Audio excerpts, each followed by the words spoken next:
Hello, and welcome. I have great pleasure tonight in presenting a tribute to an Australian artist who has not only been forgotten, but who has also, even in his own lifetime, been absolutely unknown. Archibald Reynolds made a contribution to Australian ballet which simply cannot be underestimated. His work is only now beginning to receive the attention it deserves. Tonight, we present this documentary on his life, produced in collaboration with the BBC.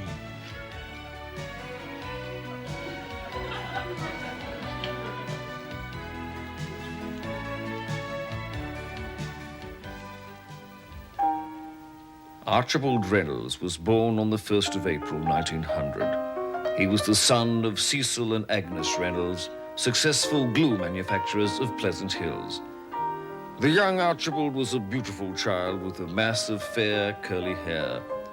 Even as a boy, he loved to dance and would invent ballets of his own on the lawn. But as he grew older, fate was to play Archibald a cruel trick. It was thought that Archibald's build would banish hopes of his being a dancer, but he shocked his parents by announcing that he was going to audition for the Borovansky Ballet.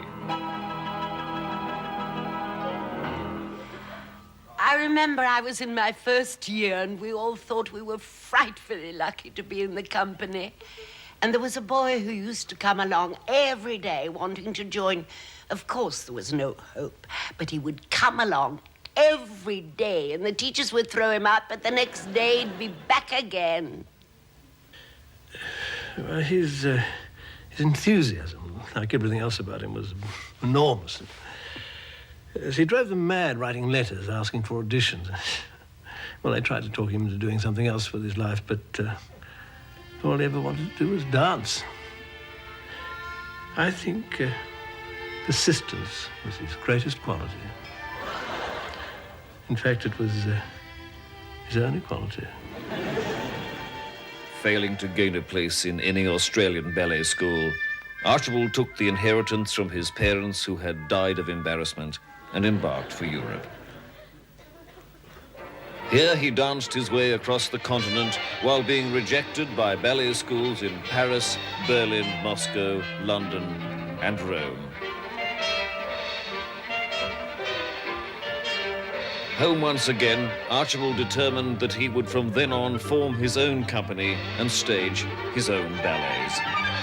This rare footage, filmed out of doors, depicts his ballet, The Dance of Joy. Narcissus is hunting in the forest. Overcome with the beauty of nature, he dances a dance of joy to the coming of spring. He then sees a woodland pond and catches sight of his own reflection. Cupid, hiding nearby, fires an arrow, striking Narcissus and causing him to fall in love. Narcissus dies, but the dance of joy lives on.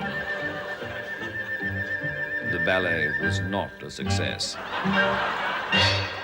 I think the Dance of Joy was very ahead of its time. Very. In fact, I don't think the world will ever be ready for it. They passed a law prohibiting him from ever doing another public performance. Yes, I think it was after that Archie became a bit of a recluse. Disappointed by adverse public reaction, Archibald locked himself away in his hotel room and devoted himself entirely to developing new forms of dance. Finally, in 1938, the inevitable happened.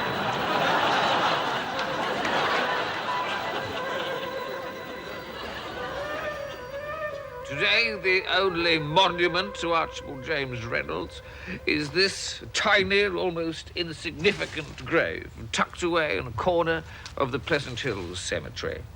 But this year, on the 50th anniversary of his death, the Australian government has commissioned a new ballet dealing with his life. The lead role is to be danced by Australian shot-put champion Rodney Pock. The title of the work, that phrase which so aptly and so completely sums up the life of Archibald James Reynolds. born to dance.